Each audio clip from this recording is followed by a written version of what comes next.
Boom! Welcome to Tokyo Tonight 2. I am Hiko Simon. How are you all doing? Good to see you already in the comments. So we got Andrea Momoe, good to have you along. We have Mara Lagos, good to see you. Who else we got? We got the three old dudes. We have Kevin Crocker, hello indeed. We have Temiko L, kia ora. Good to see a Kiwi there in the chat. Oh, let me move this out of the way. Oops. What's that? No. Should have gotten this tidied up beforehand. There we go. Robert XXX001, good to see you. We have Lysander 45, Ni hao ma. Sergeant Bilko, boom, that's right.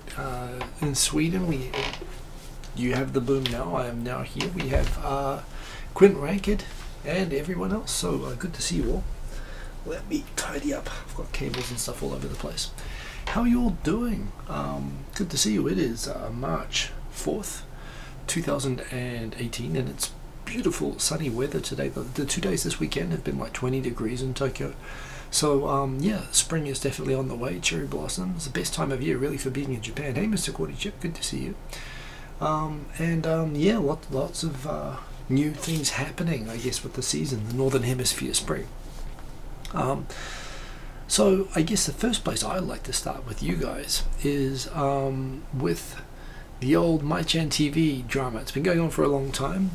We had a really big stress test of the site last week, and the result was it's not ready. But the good news is that we kind of, as a result of that test, we kind of basically have gone back now and we're changing a lot of things about how it works, and it's going to be ready for the next big test on Tuesday. And if that all goes to plan, and we really thought this through about what the next development, what the next fixes are. If all goes well with the test on Tuesday, I'm going to be able to release beta this week, which means that you guys are all going to get to see it. So that's kind of big news. I mean, again, hey King and Kodos, good to see you.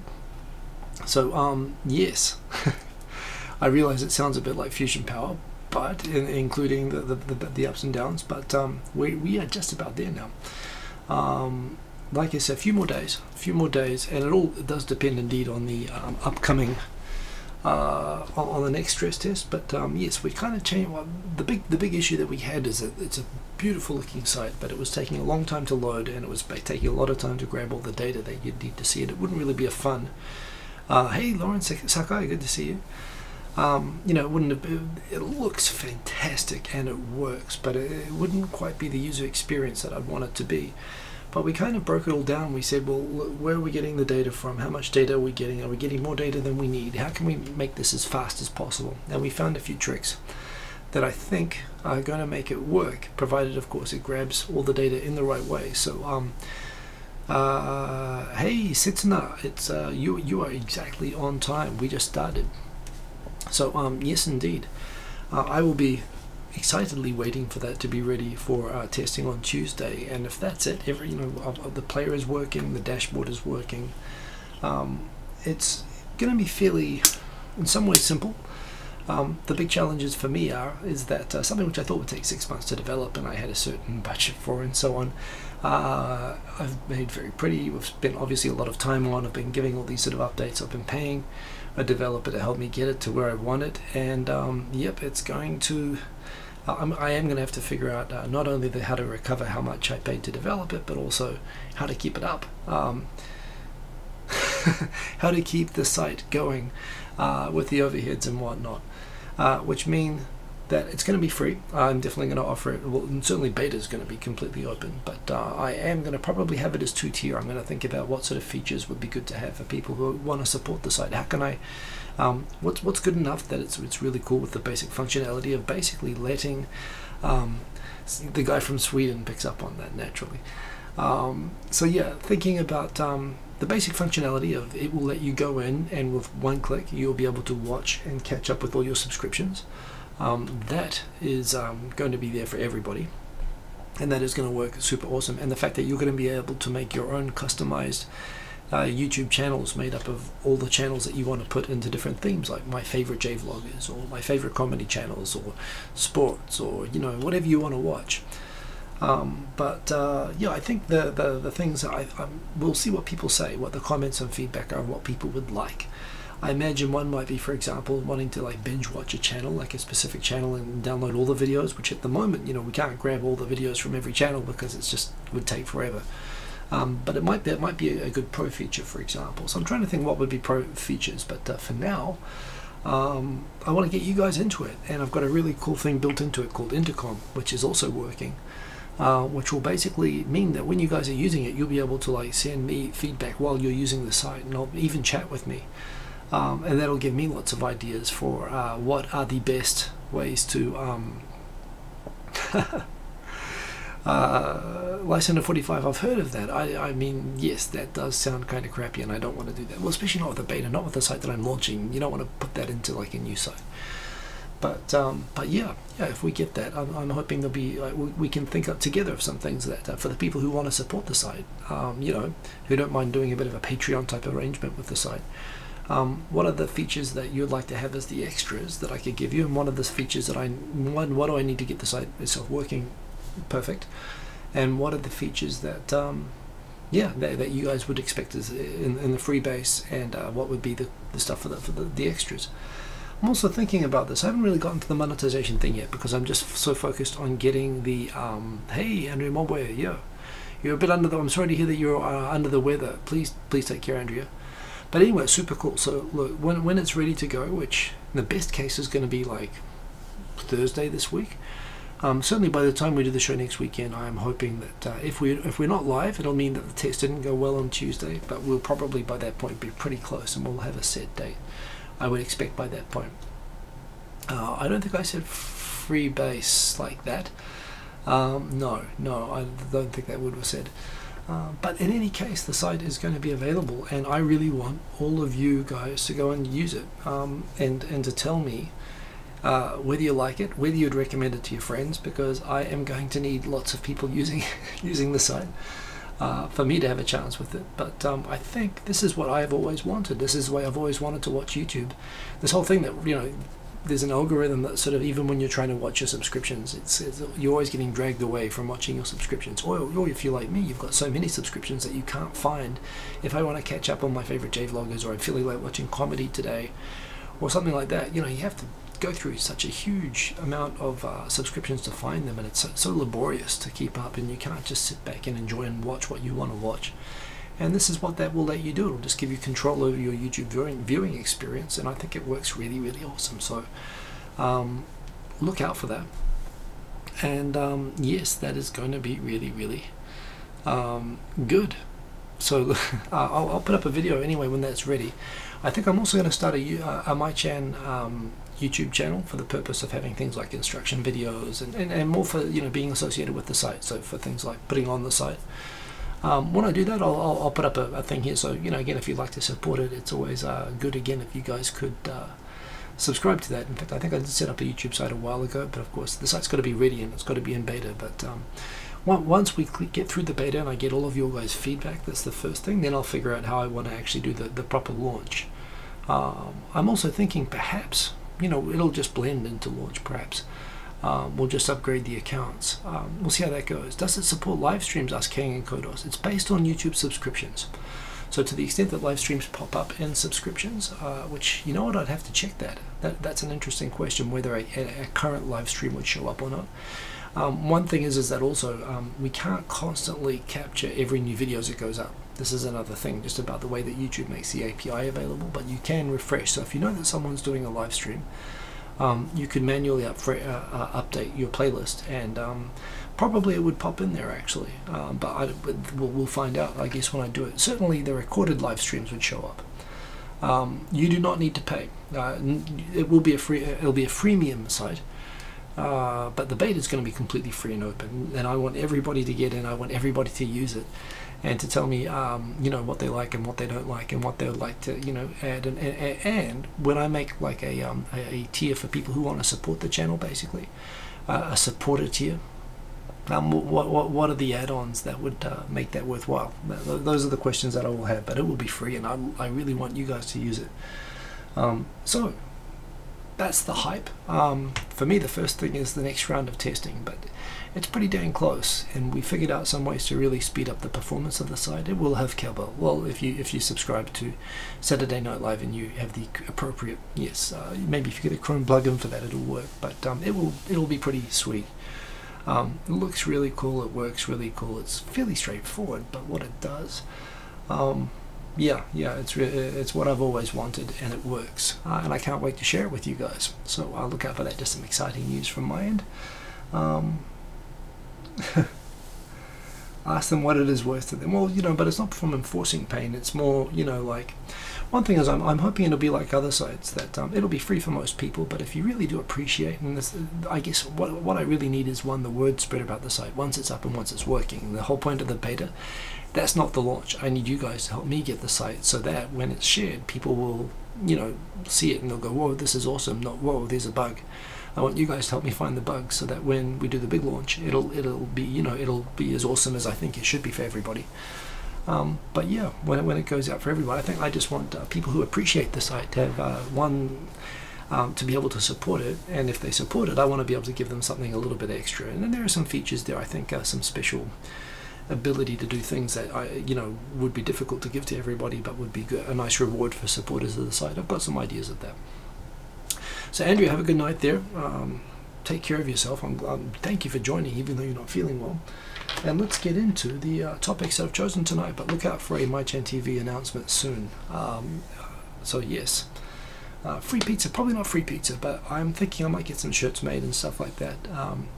I'm thinking as well, probably subscription is what would work best for keeping the overhead of the site. But at the same time, some people have told me the best way that people would be willing, who wanted to support, might be swag and stuff like that, like doing t-shirts and so on. But it's something they could do as a one-off sort of a support. That might be another way of doing it, but that all comes after the beta. The first thing is getting the beta out, so please help me with that. 3 Old Dudes, I've got over 1,000 subscriptions as well, and that is exactly my problem. That's exactly why I made this. So yeah, pizza, I'm getting a lot of feedback on pizza. The problem is that you guys are like in Sweden and Panama and New Zealand, and I'd love to send you all free pizza actually, but we'll have to figure out the logistics of that. But it's a good idea. That is a good idea. The Hanami theme song by Tai Nakamura, it is up, it is live, it is really, really cool. Go check it out. Black and red blossoms, that's also a very cool thumbnail. Free pizza, free pizza shirts, that's not a bad idea actually. Yeah, Lysander 45, that's honestly sort of the way that I'm thinking. Something along those lines. I need to figure out what's the right amount there. For me as well, obviously the more people that use it, the lower I can make the number.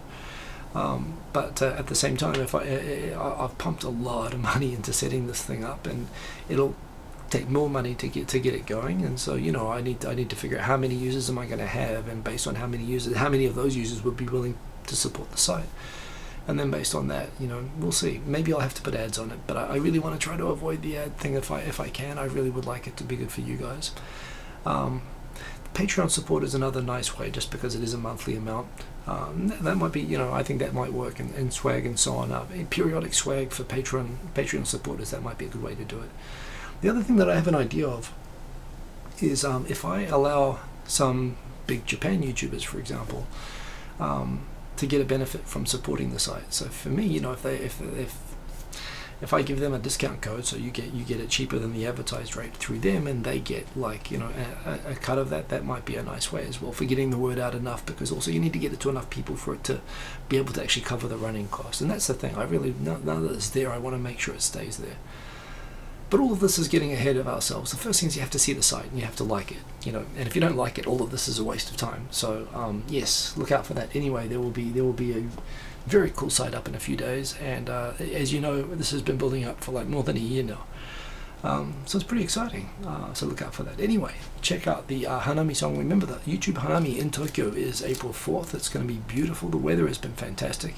You do have to like it. That is correct. That is the law.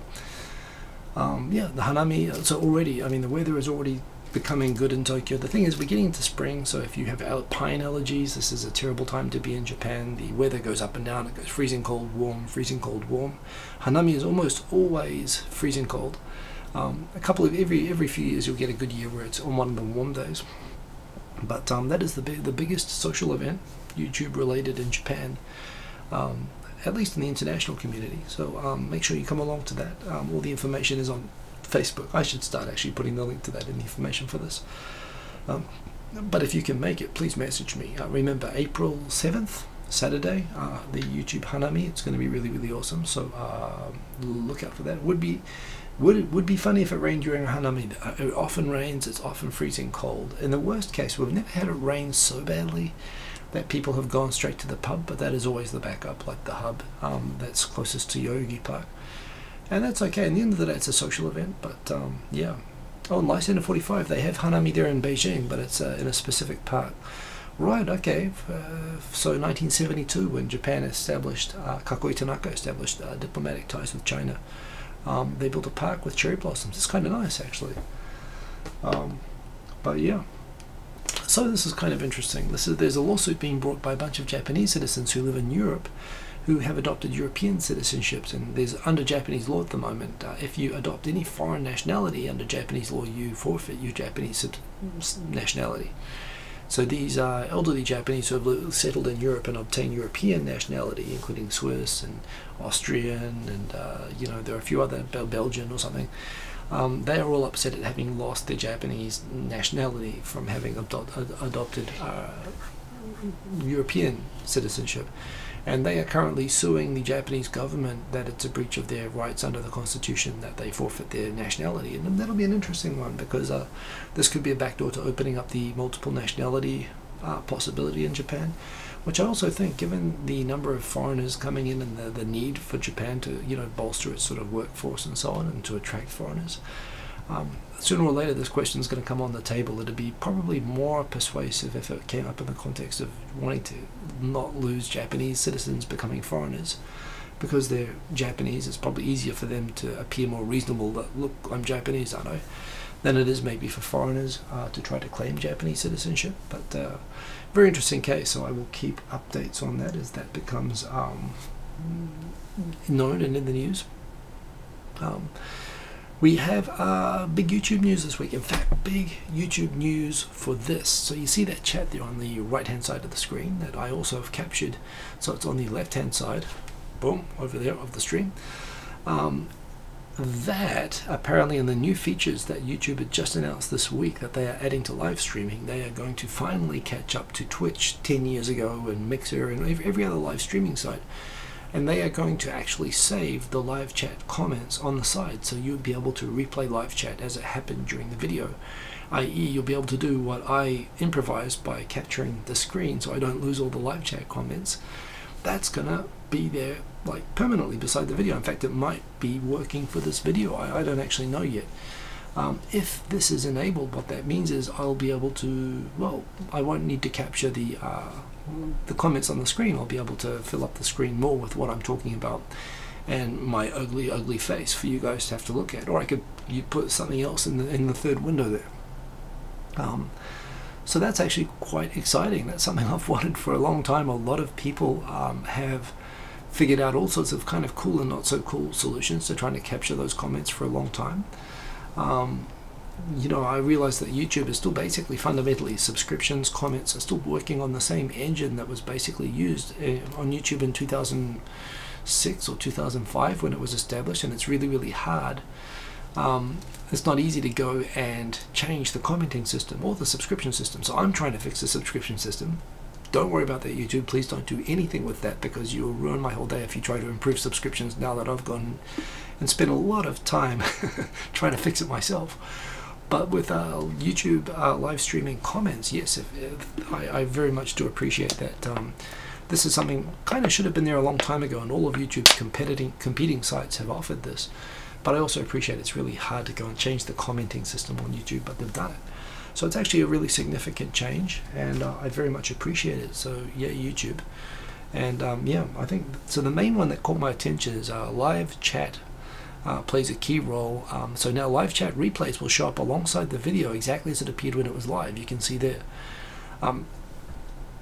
Finally, in fact, that may already be working. Well, I guess we'll find out after this video. If that's the case, I'll figure out what to do for the cap. In fact, You guys tell me there in the comments, what should I do with the capture if I don't need to capture the comments in the video anymore?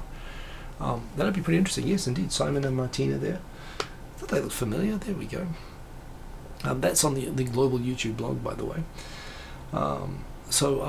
The other one is real-time English. If you're speaking in English, they will bring real-time captioning. So I suppose this whole thing, YouTube and everyone else trying to move towards real-time translation and real-time capturing of what's being said on stuff, I guess they'll be, again, great for people who can't hear very well. Also opens up the possibility of real-time translation, that they're going to have real-time captions. Still, as we all know, the auto captions on YouTube are pretty much a formula for gibberish, but there again, the more that people go in and correct those captions later on, the smarter it will get.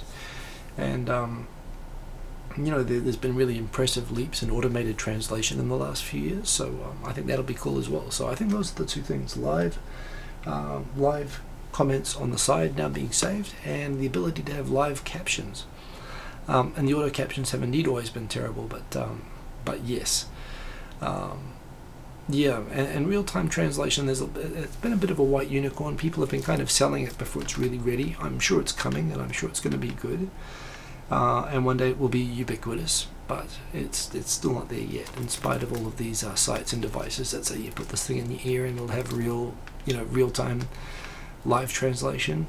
There's things that purport to do that, but they're not quite there. The neural network-based translation technology that Google is using for automated translation is very impressive and very promising, and I'm looking forward to it. But yeah, it's definitely not ready. It's not ready for school yet.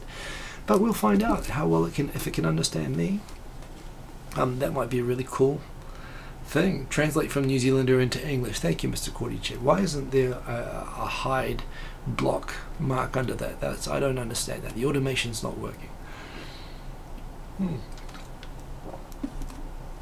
I do find it interesting that maybe I've lived in Japan too long, but when I use like Siri or when I use my Google, my Amazon Echo and stuff like that, even with the US thing, they seem to understand me pretty well. I guess I've just been in Japan so long, I'm used to speaking a little bit more clearly than I would if I never left New Zealand. Maybe that's why, but yes, we will find out. But anyway, yeah, YouTube, I really do appreciate that. And obviously I'm a big fan of YouTube now, because I'm built a whole site based on their public APIs to fix subscriptions. I mean, that's basically it. I'm going to see what I can do to do that. So what else have we got here? The ongoing trend that is increasing everywhere, this theme of you see those first 4 characters up there: person, hand, not sufficient. Those 4 characters, hitote busoku, and that means labor shortage. And right now Japan has the lowest unemployment that Japan has had like in 45 years. And that's actually not even the right phrase for it. Japan has an underemployment problem, which is that there are industries that cannot find enough workers that they need for the bare minimum to remain in operation. And particularly those sort of low-wage industries, convenience stores, a lot of farm workers, all sorts of industries like that. They're really having trouble right now. And another one is moving companies. There is a thing in Japan, the fiscal year, everything, the school year, the business year, the fiscal year, everything goes around the seasons rather than the calendar, which is that mid-spring, April 1st, is the start of the year for most things in Japan. And that means that, for example, for companies as well, when they're moving their employees around, when they're hiring new employees, when people are starting college, when people are doing anything that would normally entail a house move, they basically need to move house within March and be ready to go on April. They all do it at the same time. Problem is that there's a labor shortage within the house moving industry at the moment, and all of these people who tried like 2 months out to book house moving before April 1st, there's been a major problem of people not being able to secure house moving companies in time. And yeah, the result is, the news is covering this, a lot of students, a lot of employees who have been assigned to new locations, they're planning to stay in hotels until house moving companies can catch up and become available. So I guess if you're a house mover, it might be a good time to come to Japan for a job. It's actually, I mean, it's good work. I know rugby playing friends who do it. It's good, it's good healthy sort of work. It's good exercise. But yeah, this is yet another area that this news of underemployment in Japan is coming up. Hiko Simon, I've seen streamed vids with notice that live chat is not activated. That's interesting. Wonder what that means. I guess that might mean that the streamer is actually just not. So this is live chat here right now, and this has always been there. So I think it's more people have just switched the comments off on the live stream. That's possible, particularly if you have chats with lots of trolls and stuff like that. I don't know what that is. Maybe people just don't. Some people don't like all the comments. I know that's a thing as well. For me, I do it for the comments. Remember as well, everyone as well, if you want to grab my attention, do what Berenger just said and put in an @ mark or whatever, and my name will highlight. If you just say my name, I think it'll highlight there. So Mata Gaijinka, Gabrielle, happy birthday. Welcome, good to see you there in Canada. Speaking of Canada, I had like a crying game moment tonight. I'm like halfway through season 3 of Black Orphan now, Orphan Black. I'm quite enjoying it. It's kind of had my ups and downs. It's a little bit girly, but it's science fiction, so it's kind of messing with me a little bit. It's kind of like I can't relate to any of the characters or half of the themes of the show or the struggles or the problems that all of the different protagonists have, but it's kind of science fictionally and it's kind of cloney, and that's kind of good. So I'm watching it, and it's got like some famous actors in it. It's got like Max Headroom in it. It's got all these sort of people on there, but I suddenly noticed, just this last episode I just watched this evening, there was this moment where I was kind of like, whoa, like my whole perception of the show just went like this. And I don't want to, if you don't want to spoil it, put your fingers in your ears now. But there's a scene where one of the characters has to pay another character $30,000, and they hide it in an envelope, and the gangsters pull it out of the envelope to count it, and like $30,000, yeah, they take it out and they're counting it, and the money looks different. And I was looking at it like, wait a minute, what sort of money is that? And I was looking at it, it had like the picture of the Queen on it, and I was like, holy crap, it's Canadian. Those are Canadian dollars. Oh my god, all this time they've all been Canadian. I watched it for 3 seasons thinking that they were American. So yeah, I mean, of all the plot shocks and the storyline changes and everything that I've found very entertaining on this show, the most mind-blowing moment of it for me was this evening when I suddenly realized, all this time I've been watching this all this time and they were Canadian. Oh my god, it's a bit like MacGyver, you know, like when you're like an 8-year-old kid and you find out that, you know, MacGyver's Canadian. Because in New Zealand you just assume everything's American. I mean, our TV is like 97%, or it used to be 97% American. It's kind of cool. It does actually help Canada when you get these pleasant surprises that, oh, that's cool, and it's from Canada. That's pretty cool.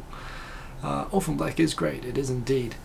I'm actually enjoying it. I'm nearly up to season 4 now, but yeah, it's a little bit soap opera-ish at times. The writing goes up and down as these things do when it goes on, but the actress, she's very impressive. But yeah, Canadian. Tammy got New Zealander, so she just is like me. We just assume that they're all American. As I'm sure if we had a New Zealand show in America or Canada, you would just assume that we're all Australian. I understand that. But yes, and I sympathise with that as well. Canadians, I do feel your pain, but that was kind of cool.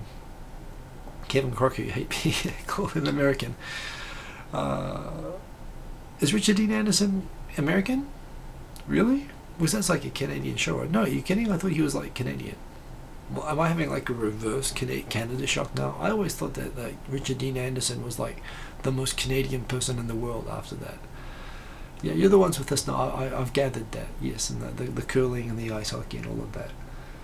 Wait a minute, I'm kind of shocked at the moment. Is Richard Dean Anderson American? Well, that kind of like well, it's another step, I guess, in ruining that whole show. Is he like one of those New Zealanders that goes over to Australia and becomes famous, and they will sell the person as being Australian? Because that happens a lot to us. Is he like one of those Canadians? He's Minneapolis. Well, there we go. Okay, well, yeah, Minneapolis. So anyway, I've been enjoying that, but yeah, the Canadian dollars. I was like, what's that money? Your money looks strange. There's actually a great moment, I think, in Caddyshack, is it, with Chevy Chase, where he basically, yeah, was it that one? He basically has women around him and he makes lewd comments to them one by one, slowly driving them away, and finally, I think he asked the last one whether she accepts Canadian currency to get rid of her. I thought that was a bit funny. It might indeed. It might as well be Canada. Good point, Mary Lagos. Let's continue. Big news. Mascots, of course, massive in Japan, extremely important. The Olympics, the 2020 Olympics. By the way, the Pyeongchang, congratulations Korea on a fantastic Winter Olympics. I'm not a Winter Olympics fan, but I did enjoy them. And they did a very, very good job with the mascot, including that whole mascot fluffy doll presentation ceremony that they did. It was pretty good for making those mascots sort of like desirable items. And Japan has decided what its mascots are going to be. And remember, almost every decision from the relating to the Olympics so far has been like everybody's hated it, like the volunteer uniforms, the choice of the stadium, all of that sort of stuff. And it was always made by people who were like, you know, politicians or whatever, and they always got a lot of criticism for it. So they decided they were going to let this one be chosen by school children. Basically 6.1 million school children in Japan, including my son, were able to vote in the election to decide out of 3 different designs who the winning mascot was. My son did not vote for the winning design, but the winning design by a landslide was the as yet unnamed. The right hand side one, the pink one, is for the Paralympics, and the blue one is for the main Olympics, and they will name them and characterize them. I wonder if they show here the ones that didn't make it. They don't, but yeah, they're a little bit generic, I suppose, but there again, I mean, the children voted for them. So basically, if you don't like these mascots, you hate children and you're a terrible person. So there you go. Yeah, John. Wait a minute. John Candy was Canadian, right? No one's. Yes, Leslie Nielsen. That is. Yes, of course. Well, Steve Barton, like one of my favorite comedians ever, as well. Lots of, yeah. In fact, most decent American comedians seem to be Canadian. But anyway, yeah. The kids have picked them. I think they are kind of cool. I'm looking forward to seeing what they do. I think the theme is consistent with the overall design of the Olympics logos that they're going to be using for Tokyo 2020. So, yeah. And you know, you can criticize them, but you'll be criticizing little children and elementary school kids if you do that. So it's a smart thing. And Lysander 45, if you don't like these, then you hate Japanese children, which is racist. That's exactly what I just said. Yes, in fact, I will leave that there. Boom. So yes, you're going to be seeing a lot of those mascots anyway. So get used to them, and you better learn to love them. What else have we got going on here? Interesting thing here, where Japanese, some people, when you go through your various phases of Japan, one of the phases that you'll go through is that moment that you'll get when you realize that the service in convenience stores is, it's not that they think that you're wonderful or that they're like just really friendly people. It's that they just, you know, mindlessly say everything that they say. It's very cheery. It's very well performed. It's like, hello, how can I help you? Sorry to have kept you waiting. Oh, just take care of that right away. It seems, oh, that's wonderful. Oh, thank you. You take that and you go away. But you do realize there's a moment that you realize, oh my God, they say that to everyone. I'm not special. And you all of a sudden, the feeling is kind of lost.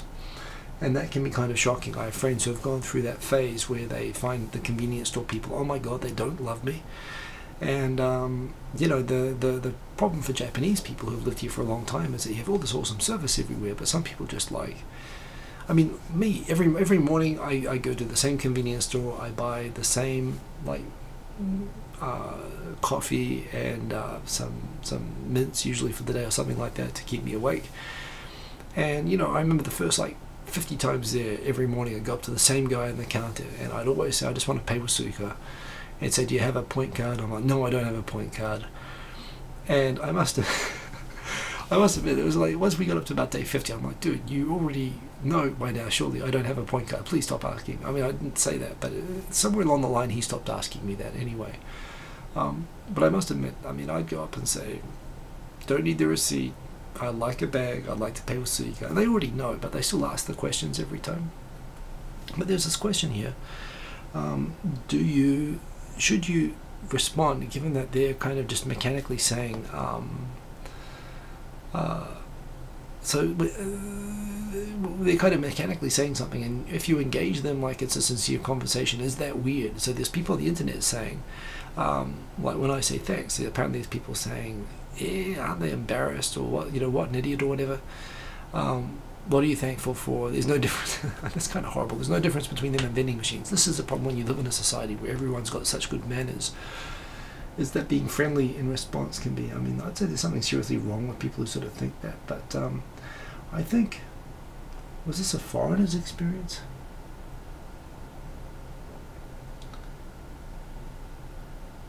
Yeah, but I don't know. I mean, for me, I definitely always do say thank you, and I think you should say thank you. I mean, geez, they're not getting the best wage, and it's always nice to be nice to them, but apparently it is a subject of a debate as to whether you should be nice to convenience store clerks, and I'd say, of course you should be.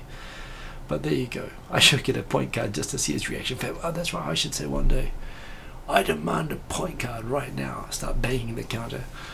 No, I don't want to do that because I have to see this person every day. I mean, in a way, it's not unlike being in a bad, it's not even a bad marriage, actually. I mean, they give me everything that I ask for. They give me my freedom the rest of the day. It's actually almost an ideal relationship. So yeah, I don't know. It's, but you don't want to mess that up by suddenly being weird. Although I must admit, if you did want to mess with them, it would be kind of funny. I remember actually one time when I was in Kashiwa, my first job, I had extremely poor lifestyle habits. Which included I would work till like midnight, and I'd go past the same Sunks, which is a kind of a third-rate convenience store, but it was the only one near my apartment on the way home. And instead of like being aware of my health and kind of moving around and varying my food, I would always get the exact same bento every night. There was this really delicious karage with nori on rice that was just really nice. I just really liked it, and if it was there, I'd always buy it. And I must admit, I was probably doing this like, geez, 4 nights a week. I was getting this 450 yen karage bento. It was probably slowly killing me, actually, but I loved it. I took it home. I'd have it with some Aquarius, you know,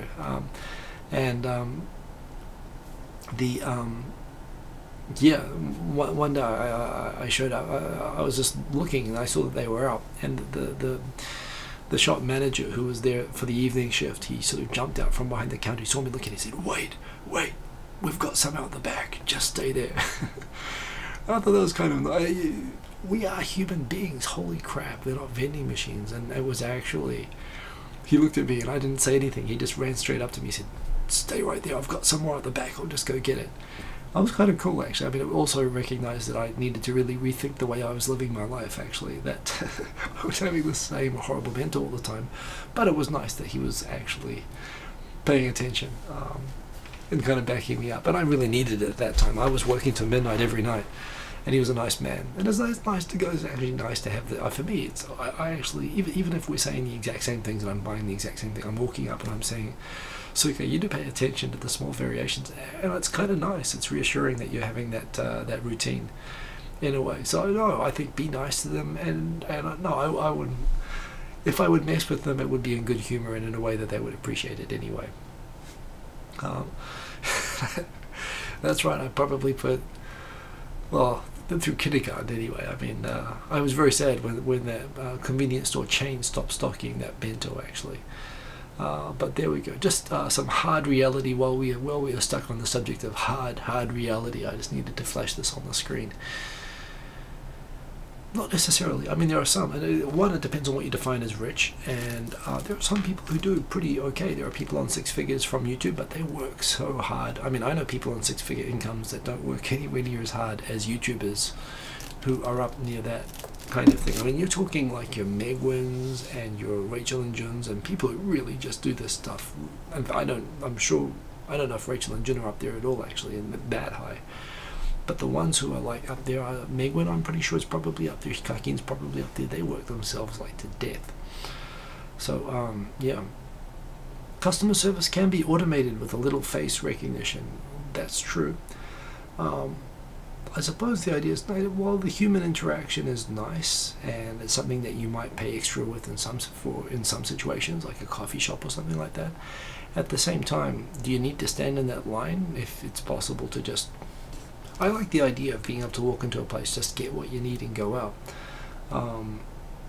You know, I mean, who likes waiting in lines at the post office or whatever? Hey, Tai Nakamura, the man is here. Remember I showed the song at the start of the show there, the Hanami theme, made by that man right there. So there we go.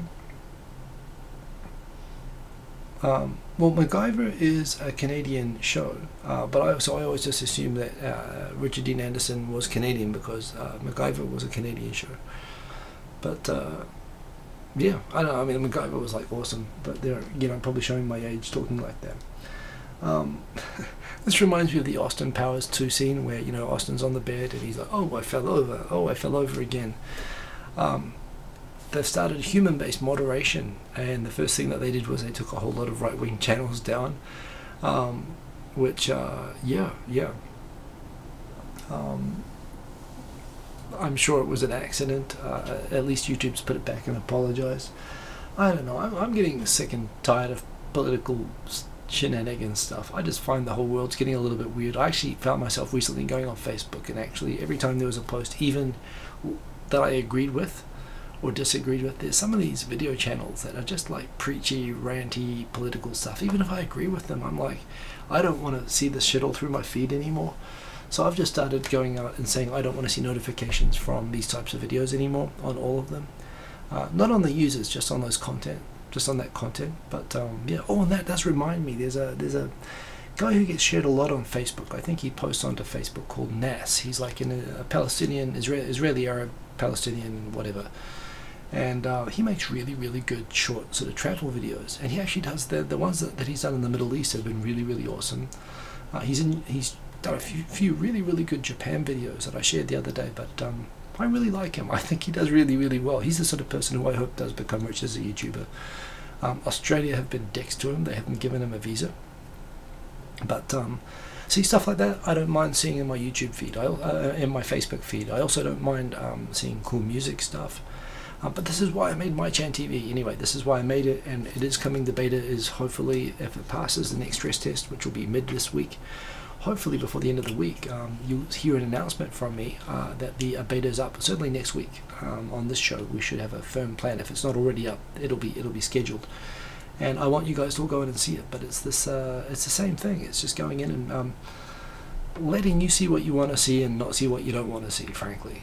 Giving you control and not be at the mercy of all of these algorithms. You know, everywhere everything's automated. People wanting to push content to you that all the advertisers have stacked on. 97% of views on YouTube is something like was it 90% of the views or the revenue from YouTube is owned by like 3% of the creators. Which makes sense that, you know, advertisers want to target where they put their ads on and everything like that. But at the same time, it means as viewers we don't have the control that we want to have. I want to watch Tai Nakamura. I want to watch, you know, you guys when you guys make videos. And while it's true that I will click on the clickbaity videos and I'll go down those rabbit holes, I would rather be in control of. I want to catch up my subscriptions. I want to watch my subscribed stuff. I want to be in control of that, and that's why I made Mai Chan TV. And you're going to have access to that really, really soon, and it's going to be awesome. So yes. Yeah, this kind of annoys me at the top. So the Prime Minister is, and the whole work lifestyle reforms that they're doing, they are setting out an exception for highly skilled professionals, which are going to be exempt from the overworking to death laws. Having worked first as an IT consultant, which they used to not pay us overtime because we were classified as highly skilled professionals, even though I was on, in the hand, it wasn't bad as a new grad. It was like $1,500 a month, but I was working 6 days a week, and on those days I was working from 7:30 a.m. until normally about midnight every night, and I was not eating after midday because you weren't allowed to eat in the factory and we couldn't leave. So I lost 20 kilos. I had one day where I had to work for like 3 days in a row, and I got like heart palpitations. People in other project rooms would die. I don't know, being a highly skilled professional, one, it doesn't mean that you're getting paid appropriately, because I certainly wasn't in my first job. I was in later jobs as well, but even then, it doesn't make you somehow more superhuman or able to withstand, you know, when they have a working to death standard that they protect you from. To me, you know, I mean, I realize that the public might be less sympathetic to people who are being well paid, and I did work as a lawyer. I was well paid in that job, but yes, yeah, I still think the laws should apply to everybody if they're health-based laws. It's not like, you know, the health of a doctor. I mean, remember this, so this would apply to doctors, for example. Doctors, you know, they burn out, they work themselves to death. I don't know why you would exempt them from a system designed to protect their health and their human rights when they work. But that is what the Prime Minister is proposing, and I don't like it. It's, you know, especially for a country with a labour shortage. Why are you still allowing employers to abuse workers like that? I mean, they're going to revolt. So it is messed up indeed, and I'm unhappy that the Prime Minister is, even for highly skilled professionals, to me those are the people who need the most protection, because they are the ones who are most likely to get worked to death, actually. The nuclear power plant engineers, after the accident and so on, the, you know, police, all these sorts of, you know, people with, I mean, I don't know what the full definition of highly skilled professional, but I know what it normally is, and they're people that I would say are at high risk of working to death. So I'm not cool with that. This was interesting. A recent survey of the power of passports. My New Zealand passport's always been one of the best passports to have, actually. However, it turns out that in recent years, in terms of visa-free travel, the best passport in the world is the Japanese passport. I must admit, I've never really considered. One of the reasons I always would say I wouldn't consider Japanese citizenship was that my New Zealand passport's so good. Why would I give that up? You know, which I'd have to do if I became Japanese. But apparently, right now, yeah, if you have a Japanese passport, you can access 180 countries without a visa. In fact, I wonder if they have the list here. I wonder where New Zealand is, because we used to be like second or third on the list. Canada was also up there as well. But in fact, they don't have the full list on here, or do they? Where is the list? There is the list, except it's very, very small. So let's see if we can zoom in. We can zoom in. So what have we got here? Japan, score 180. Where is New Zealand? People like New Zealand, although I guess we need visas for getting into... Wow, we've fallen below Australia. That sucks. Well, okay. Australia's got really tough immigration rules, which means that they, under reciprocal systems, I've travelled with Australians where they needed visas and I didn't. But there we go. 173 countries for New Zealand and 174 for Australia, so they've done a good job of that. So a lot of good passports there. Sweden right up there in third place, equal, but still Japan number one. That's pretty cool. Can I go to Eritrea on a Japanese passport? Well, you can go in. I'm not sure you can get out. That's the problem with Eritrea. Met someone from Eritrea, hung out with them, had lunch, learned a lot about Eritrea the other week. In fact, I've met 2 Eritreans in the last 6 months, and I've had 2 really, really interesting conversations with them. What about Wakanda? Who knows? Who knows? So I guess you guys have all been waiting for this. Can you become rich as a YouTuber? Well, no, you can't. You can't. You can, apparently someone's making YouTuber potato chips now with hikakin on them. I've never seen them in shops, and no one can find them, but apparently someone's done this. And they have a wall, do they? Well, that would stop it. Not even Navy SEALs can get through walls. So yeah. Apparently now you can buy YouTuber branded potato chips. We've reached peak YouTuber at the moment. I don't know how far this will go, but hikakin is actually probably as successful as you can get it as a YouTuber, and that would explain why he has potato chips now. In fact, now he can say that he is all of that in a bag of potato chips, can't he? Because he actually is. YouTuber chips. I don't know if there's going to be are there going to be more YouTubers on these? He's the biggest creator to get his face on the chip bag so far, and he made it product. Oh, gee, so there are other YouTubers on it as well. Wow, that's really disturbing. Kevin Crocker. Well, look, they're popular.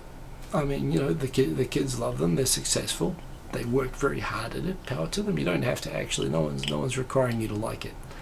But yes, the weakness of the American military revealed by Hiko. Watch out, if you leave the safety of your walls, the CIA will get you. Now, I don't understand what you're talking about there, but I'm sure it's true because it's attributed to me, so it must be accurate.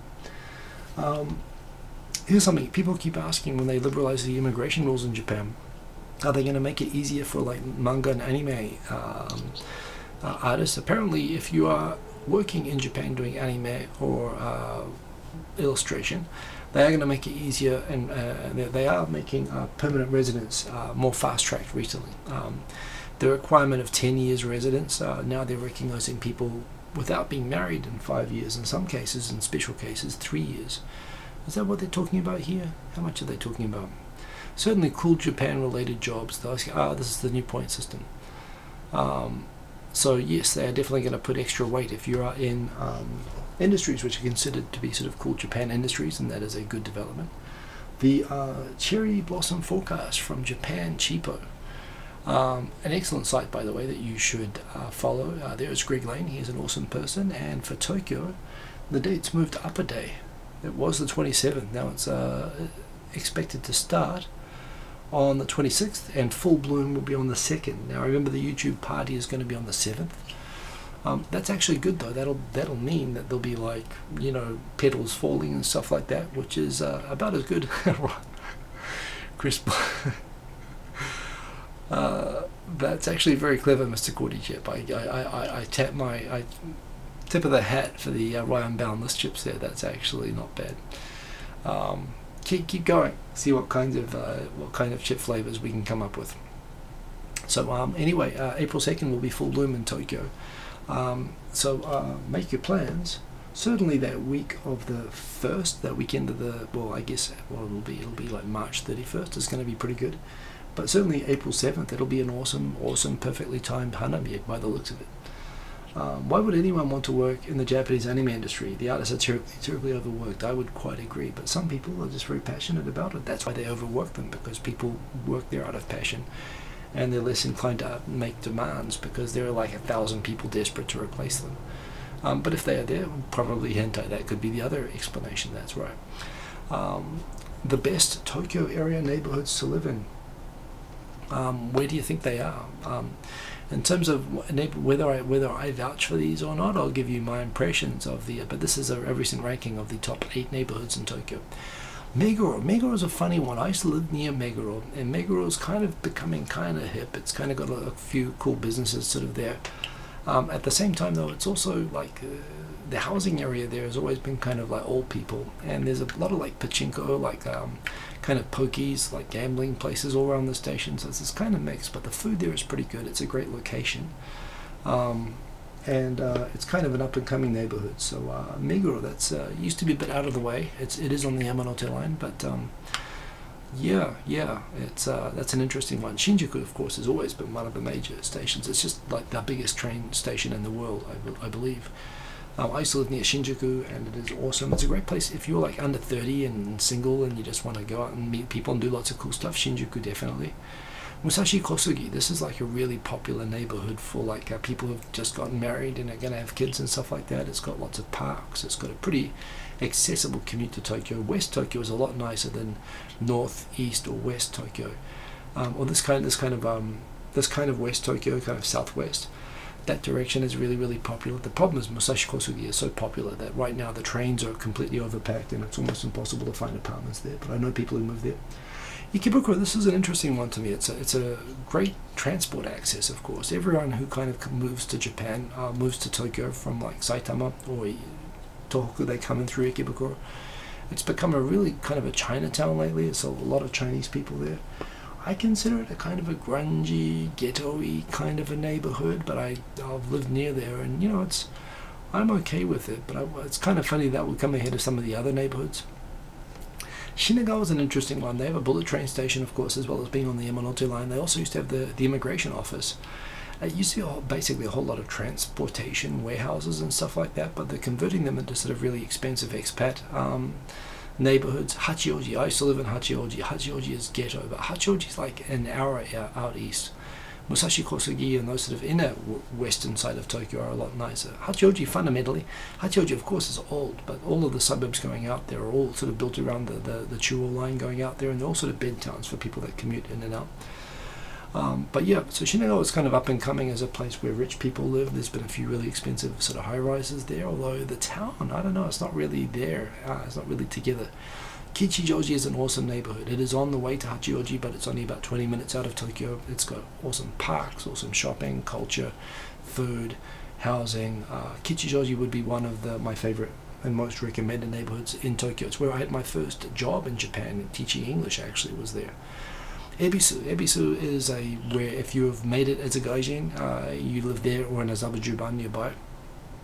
And yeah, very nice, very accessible, classy neighborhood, so endorse that. And Yokohama, #1. Yokohama's interesting. People who live in Yokohama tend not to leave Yokohama because they consider Tokyo to be ghetto. Yokohama, by the way, is the #2 biggest city in Japan, not Osaka. Yokohama's bigger than Osaka, but most people think of Osaka as #2 because they forget about Yokohama. They think of it as part of Tokyo. But it's a separate city, and it is really, really, really nice. So I agree with that. I would live down there. The taxes down there are a little bit higher. But there you go. So these are apparently the cool neighborhoods around Tokyo, and the top one isn't in Tokyo, so there you go. Foreign employers have the edge in battles for Japan's IT graduates. So Chinese companies like Huawei, Huawei, I think is how you pronounce it, they apparently pay starting wages of like $3,763 US, 40,000, which is basically more than double starting wage that you would get. Well, it's about double what you get in an IT company from a Japanese company. So they're competing aggressively, and good on them. I mean, the labor market shortages, Japanese don't want to get stuck in these jobs working to death. There's a big opportunity at the moment for foreign companies that will pay them the same wages that they would pay them in other countries. So there you go. Korea, I realize that we're running out of time. Moon has just decided again, as they tend to do when they want to shore up popularity, that now is a good time to also complain about the territorial dispute that no one gives a shit about with Japan over Takeshima Islands. And to say that once again, that hey, bold bullets boy, Jimbo Cho is awesome if you're into books, and nothing else, just books. And mentioning that the Comfort Women issue, which was finally resolved last year, is not finally resolved. Kind of frustrating because I do want Japan and Korea to get along, but what can you do? Japan has lots of elderly people that keep crashing. This is why Japan is going to have self-driving cars probably soon, because they're desperate, because you can't live in a lot of parts of Japan without cars, and a lot of people with cars are no longer able to drive them properly. So what do you do? I think having cars that just drive you around is the answer to that. I played around with this Google Song Maker. I actually made a tune on it that was actually kind of cool the other day. It's a lot of fun. It's very, very basic, but I kind of made a nice little track with it, so there we go. And how to buy a gun in 15 countries in the New York Times. And with Japan, most countries are pretty similar, actually. America's instant background check by a gun. Japan, and this is not unique, actually. If you look at all the other ones, it's kind of similar. But here is if you want a gun in Japan. You can get a gun. Anyone can. You just have to join a hunting or shooting club, take a firearms class and a written exam, which is held up to 3 times a year, get a doctor's note saying that you're not nuts and you're not a druggie, apply for a permit to take a firing training, which may take up to a month, describe in a police interview why you need a gun. You need to go and explain to the police why you need a gun. Often farmers, hunters and so on will get it. Pass a review of your criminal history, gun possession record, employment, involvement with organized crime groups, personal debt, and relationships with friends, family, and neighbors. They'll make sure that you've got no reason to shoot someone when you apply for a gun. Apply for a gunpowder permit, which you'll need to get before you can handle the ammunition. Take a one-day training class and pass a firing test, which makes sense. I mean, if you're going to shoot somebody, you want to make sure that you hit them. Obtain a certificate from a gun dealer describing the gun that you want, so they know what kind of gun. And I believe the only guns that you can get are shotguns and airsoft rifles. You need to then buy a gun safe and an ammunition locker, and that meet safety regulations. And then you need to have the police come to your house and inspect that you have a secure gun safe and separate ammunition safe. Then you need to pass an additional background review, and then you get to buy a gun. It's easy. This is, I guess, why you don't have many crimes of passion involving people suddenly buying guns in Japan. You know, there's a lot of time to think before you get to that final stage. But if you look at these other ones, the requirement of having having to register with the police, having the police come and inspect your gun safe and all that sort of stuff seems pretty routine, actually. Here's a funny one. In Mexico, there's only one shop in Mexico where you can actually buy guns. Obviously that's not working so well. Australia, but same thing. Australia, you have to wait at least 28 days. You have to, big background check. You have to have firearm storage that meets safety regulations. Austria, you got to have a gun safe. You got to take a course to show that. You got to actually prove that you're not nuts. you know, all of these countries, this is normal. I mean, I realize this is with an agenda for the New York Times to show people that, you know, America's ease of purchasing weapons is not normal. The other country, by the way, which they did mention, is Yemen, where you can buy a gun as easily as an American, and everyone has guns there. Bid rigging, yeah, bid rigging is big in Japan, and with the maglev project to build a train system to allow people to leave Nagoya at 500 kilometers per hour. Apparently there's a demand for that from the people in Nagoya, that they can come to Tokyo even faster. I'm sure in Matagaijinka, as it is in Mexico, of course, as well. The maglev project is, as usual in Japan, and is almost routine. These major public works projects, it's kind of funny. Competing companies will get together and they'll agree to share all the work equally to maximize profit and employment for each one of the companies. In fact, most countries, you know, you'd pay a bribe to your company so that your company gets all the work. In Japan, all the competing companies get together and just agree to share. And this is actually seen as being socially responsible to some extent. I know how this works in Japan. I've had conversations with people from companies that do this sort of thing in the distant past, and even people who have defended it to me, saying that it's actually a form of morality that they share it around. The problem is, of course, is that the person over the pommel horse being raped the entire time is the Japanese taxpayer.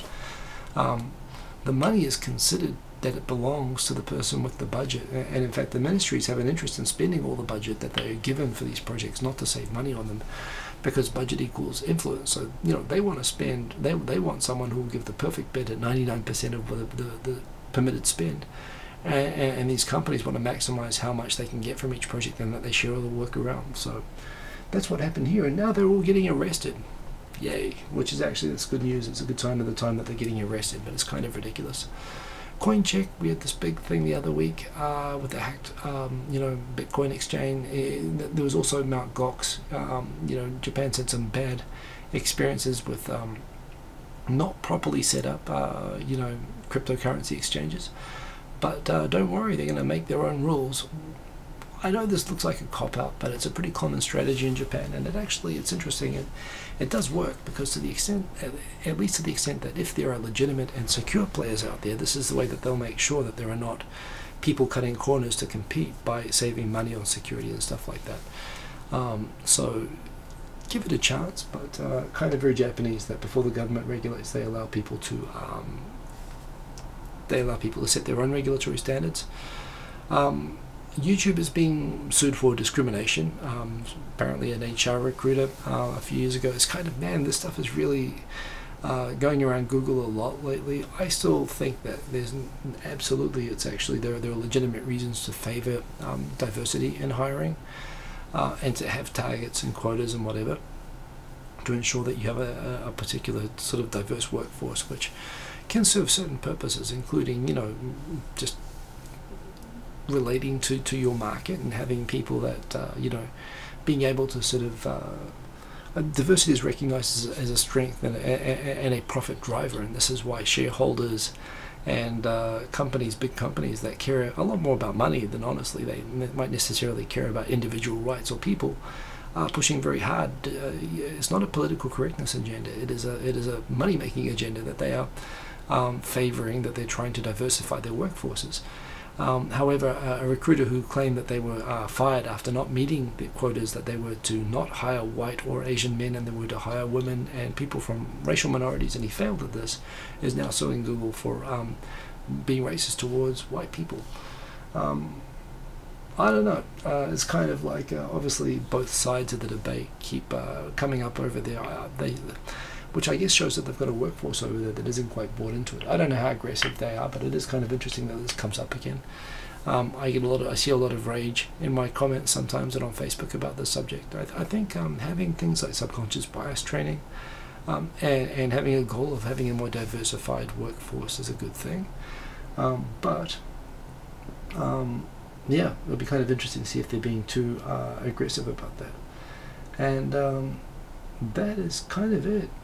That's the show from last week. Well, we had Jidan on last night on 2.5 Voyages on this channel. If you missed it, check it out. He's a really good guy to talk to. He's from like north of England, but he's got a really good channel. It's really well put together. It's growing pretty fast. He's got a good Japan-related channel, and you should support him by going and subscribing. So check that out. It's on my channel from last night if you would like to see that.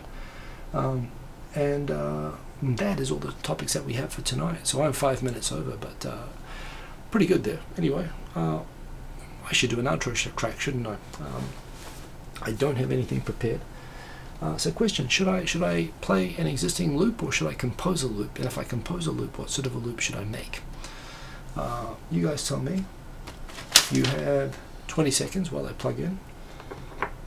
And you tell me, what should I do?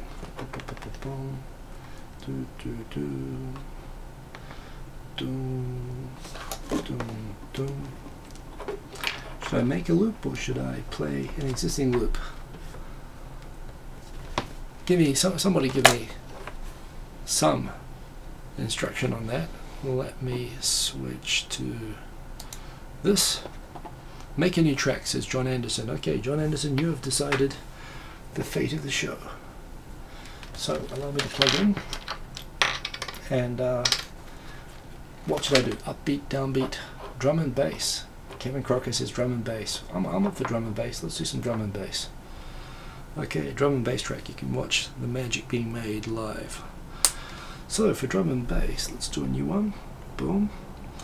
And I am definitely sure about that. Let's turn on the audio input capture. Let's just check that this works a minute. Oh. Let's turn up the sound.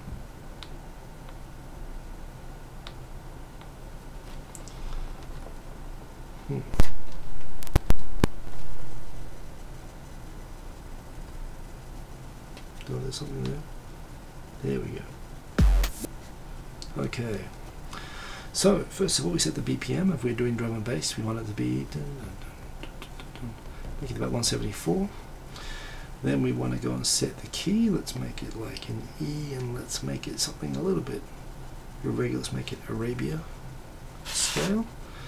Let's set a beat. And actually I've got some really nice drum and bass beats if I go down to the end that I've got loaded. So let's try one of these.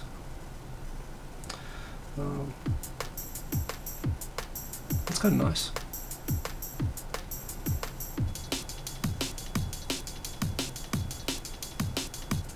I actually quite like that first one.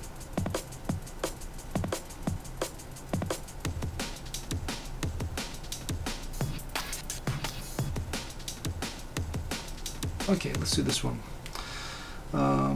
So we have that, and let's make it bassy, shall we? And make it long.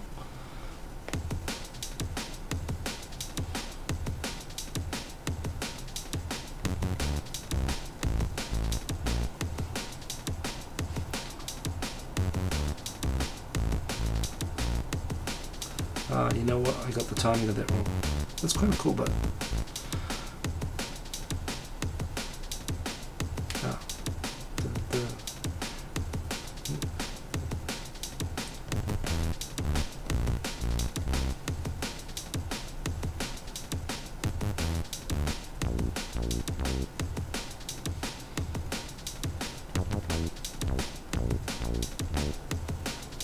try that again.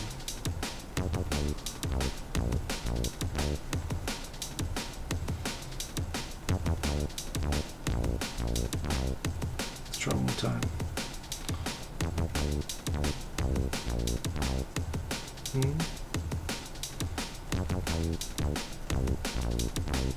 One more time.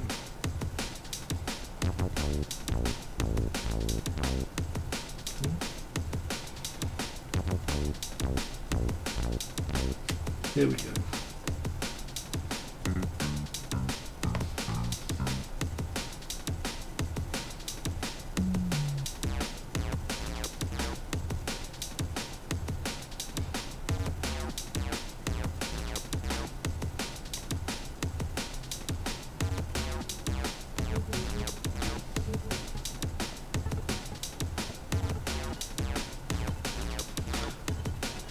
Let's realize.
Kind of cool.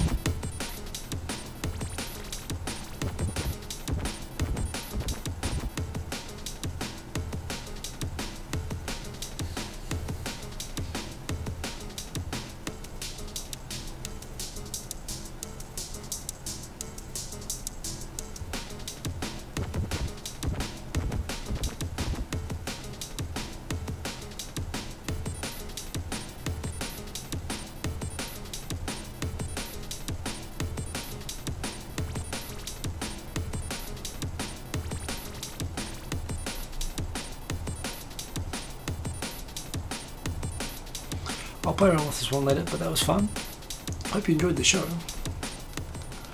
See you again. Look out for an announcement about Mai Chan TV this week. It's nearly set for being live, so look out for that. It's going to be really awesome. I want you all to come and join the beta and give me lots of feedback about what works and what's cool and what's not and what you like to see. So looking forward to that, and see you guys again this time next week, and have a great week, everybody. Thanks for joining. See you again soon. Peace. Boom.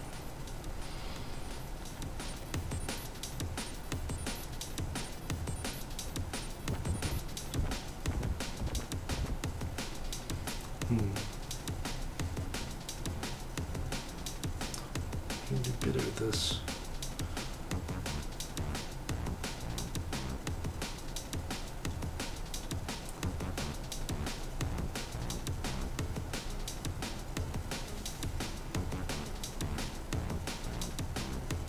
Can do better.